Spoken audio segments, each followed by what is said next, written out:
Alors première question, Pierre-Cyril Aucœur, qu'est-ce que l'histoire nous apprend sur les difficultés de construire une monnaie unique? Et notamment dans l'un de vos articles, vous prenez l'exemple des États-Unis. Alors, la construction des monnaies uniques, c'est un processus par lequel sont passés tous les États qui aujourd'hui ont une monnaie unique en circulation. Ça paraît une chose évidente. En fait, ça ne l'a pas été pendant très longtemps. Il y avait une grande diversité de monnaies circulant dans les provinces de beaucoup de pays européens aujourd'hui. Et jusqu'au 19e siècle, on voyait des pièces différentes circuler en France, même si le pouvoir politique assignait une valeur en francs à ces pièces. Et aux États-Unis, on a eu un processus au moment de l'indépendance et dans les décennies qui ont suivi l'indépendance, on a eu un processus dans lequel les différents États américains, qui s'imaginaient tous très différents et qui l'étaient effectivement à certains égards, ont dû se décider à utiliser ou non les mêmes monnaies. Alors toutes leurs monnaies s'appelaient des dollars, de sorte qu'on a l'impression rétrospectivement quelquefois que c'était déjà la même monnaie. Mais en fait, ça ne l'était pas. Ils avaient des monnaies des dollars de chaque État, avec des banques, quelquefois des banques d'émission, mais qui n'étaient pas complètement régulées par les États. Et ensuite, il a fallu que les différents États se mettent d'accord sur la même monnaie. Et il y avait déjà des tensions entre fédéralistes et antifédéralistes? Il y avait bien sûr des tensions entre fédéralistes et antifédéralistes, parce qu'avoir une même monnaie, ça implique effectivement, à un moment, de décider que on met en commun les modalités de paiement, mais pas seulement de paiement, la valeur de la monnaie, les variations de la valeur de la monnaie vont avoir un impact sur les débiteurs et les créanciers. Quand vous êtes débiteur, vous avez intérêt à ce que la monnaie perde peu à peu de sa valeur parce que vous allez faire des remboursements qui sont en monnaie, et donc ce sera plus facile de rembourser, et vice-versa si vous êtes créancier. Et donc, dans chaque cas, les créanciers et les débiteurs n'ont pas les mêmes intérêts, et quand il se trouve que parmi les États d'une zone qui envisage d'avoir une monnaie unique, eh bien, il y en a qui sont plutôt créanciers et d'autres plutôt débiteurs. On peut avoir une fracture qui se fait entre États sur les points de vue à adopter sur cette monnaie et sur la manière de gérer cette monnaie. C'est ce qui se passe aujourd'hui en Europe, c'est ce qui se passait aux États-Unis. Alors cette fracture, elle n'est pas forcément si simple que ça, c'est-à-dire qu'elle peut aller bien au-delà. Elle peut être complètement orthogonale par rapport à simplement la fracture entre États. Ça peut être entre des catégories sociales au sein de chaque État. Et c'est en fait le cas plus souvent.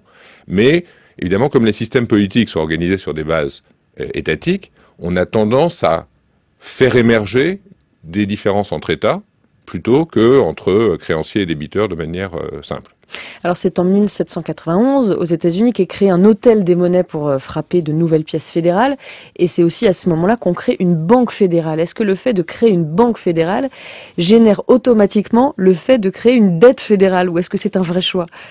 Ça ne va pas de soi en fait. Ce qui crée la monnaie unique, c'est effectivement apparemment la banque fédérale, en particulier si sa monnaie devient réellement la monnaie commune au sens où toutes les autres banques vont s'y référer dans leurs opérations.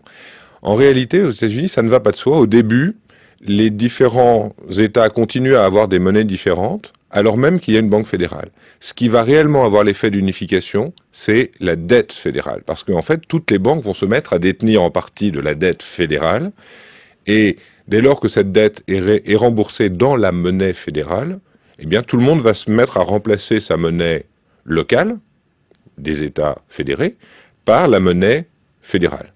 Et donc c'est la dette publique unifiée qui joue le rôle d'inciter les gens, on ne les force pas, c'est ça qui est extraordinaire aux États-Unis, c'est qu'on ne force jamais les gens à détenir une seule monnaie. Mais peu à peu, parce que la dette est fédérale, les banques vont se mettre à utiliser la monnaie fédérale. Et ça va assez vite une fois que la dette est fédéralisée. Et c'est à ce moment-là qu'on crée des taxes pour payer les intérêts? Bien sûr, quand on a une dette fédérale, il faut bien avoir des revenus fédéraux pour rembourser la dette fédérale. Alors évidemment, il y a des États parmi les fédérés qui avaient très peu de dettes avant et qui se sont mis à payer la dette des autres, et il y en avait qui avaient beaucoup de dettes avant qui ont bénéficié du fait que les autres ont en quelque sorte subventionné leurs dettes antérieures. Maintenant, pourquoi est-ce qu'il y avait des dettes? Dans certains cas, il y avait beaucoup de dettes parce qu'ils avaient joué un rôle particulier dans l'indépendance. Et donc, cette dette avait une sorte de légitimité politique, même au niveau fédéral.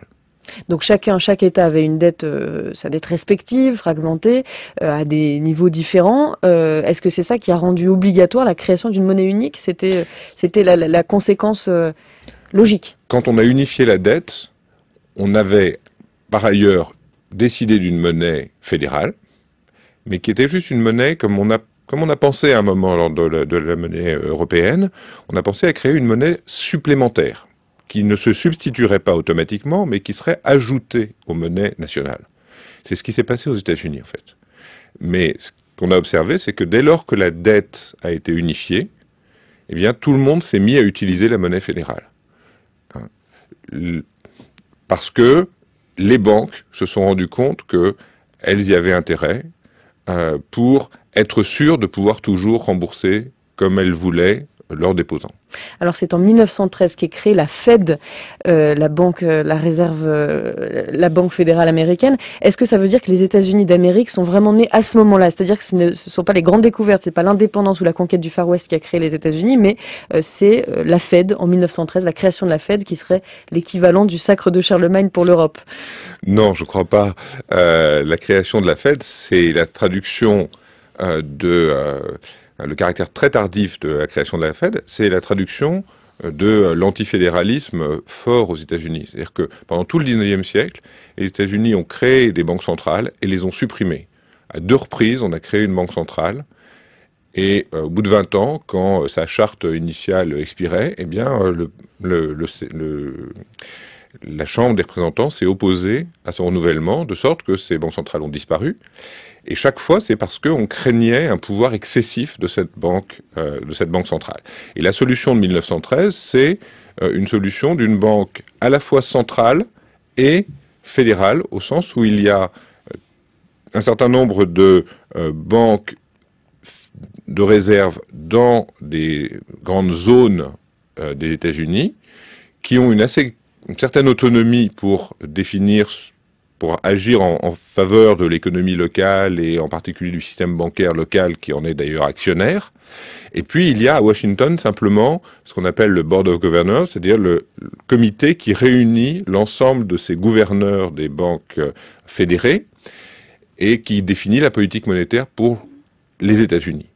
Et c'est ce système qui est lui-même donc fédéraliste. C'est pas un système de banque centrale complètement unifié comme on a en France ou en Angleterre, comme on a eu en France et en Angleterre. C'est un système lui-même fédéraliste et ça reflète la tension qu'il y a eu, qui a mis un siècle à se résoudre entre l'indépendance des États-Unis et 1913 pour trouver un système de banque centrale qui soit en harmonie avec la constitution politique du pays.